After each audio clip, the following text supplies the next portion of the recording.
A Câmara aprovou nesta quinta medida provisória que reduz contribuições e taxas para a instalação de antenas de recepção de serviços de banda larga por satélite. O objetivo, segundo o Ministério das Comunicações, é dobrar o número de estações de pequeno porte de sinal de internet que atendem em regiões mais remotas do país. Estimativas apresentadas indicam que uma redução dos valores cobrados aumentaria o número de acessos de banda larga via satélite, ampliando a arrecadação de taxas e contribuições em 4,5 bilhões em 2021 e 2030, 8,9 arrecadados com a desoneração, frente 4,5 bilhões arrecadados sem a desoneração. O texto, que agora vai para o Senado, altera o repasse para a educação de recursos do Fundo de Telecomunicações, o FUST. A oposição reagiu. Na votação do FUST aqui, nós contemplamos 18% para a educação pública. E quando agora se retira parte do conteúdo desses recursos da educação, do FUST para a educação pública, e deixando somente a classificação não reembolsável, e retirando duas modalidades contempladas lá na lei do FUST, efetivamente há uma redução dos valores da educação pública no momento histórico onde nós temos mais necessidade de investir na educação. No debate, os governistas se dispuseram a reconstituir os recursos para a educação, mas explicaram que a mudança será feita no Senado. Regimentalmente isso não pode mais fazer. Então, ou retira tudo, ou mantém-se o voto do relator. Qual é o entendimento do governo?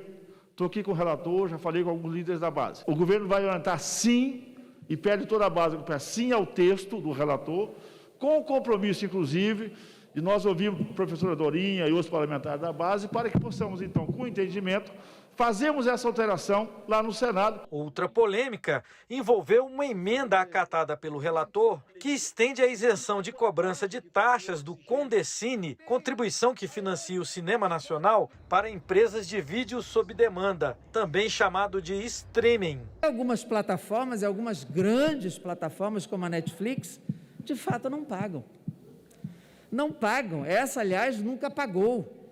O que é uma coisa assustadora, porque nós somos no mundo o Brasil que ocupa o segundo lugar no ranking de assinantes da Netflix. Seria muito importante que a gente pudesse aprovar o destaque que retira do PLV essa isenção para facilitar que uma Ancine revigorada pudesse cobrar o tributo da Netflix, da Amazon, da Globoplay, de outros grandes componentes desse streaming. O autor da emenda argumentou que, quando foi criada a lei do Condecine, não havia serviço de vídeo por demanda e negou que o dispositivo favoreça empresas estrangeiras. Não é a empresa de streaming, não é.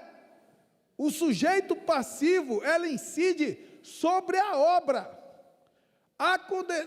O serviço de streaming, quando compra a obra, embute isso no preço da venda.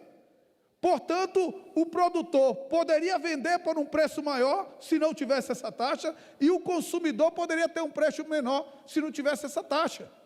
Porque o correto para taxar serviço de streaming não é taxar a obra. O correto para taxar serviço de streaming é taxar o serviço. O serviço. Aí sim, nós vamos ter uma taxação direta sobre as grandes empresas de streaming aqui citadas. Os deputados aprovaram também as alterações do Senado nas medidas provisórias que tratam de renegociações de dívidas com fundos regionais. A primeira permite a renegociação de débitos de produtores com os fundos constitucionais das regiões Norte, Nordeste e Centro-Oeste. A outra oferece descontos para empresas renegociarem dívidas com fundos de investimentos da região Norte e Nordeste. As duas enfrentaram resistências. Merecem destaque, por exemplo, o aumento do perdão de dívidas de 10% a 15% para 75%. 80%. Merece destaque também o desconto para quitação, que era de 5% a 10%, para 70%, 75%, sem explicações plausíveis, técnicas, sem estudos que sustentem esse, com todo respeito ao relator, ao Senado, verdadeiro escândalo com dinheiro público. Nós temos um resgate de um passado que já vem aí de 40, 50 anos. O FINO e o FINAM foram instituídos na década de 70. E de lá para cá o país teve um descontrole da economia muito grande. Nós tivemos um momento de inflação de 45%, 60% ao mês. Em 2 meses a conta dobrava e em menos de um ano a conta multiplicava por 10, por 8, por 12, por 5. E isso inviabilizava qualquer planejamento financeiro do Brasil naquele momento. Sem compromisso com as mudanças, o governo apoiou a aprovação dos projetos de conversão, que seguem agora para a sanção.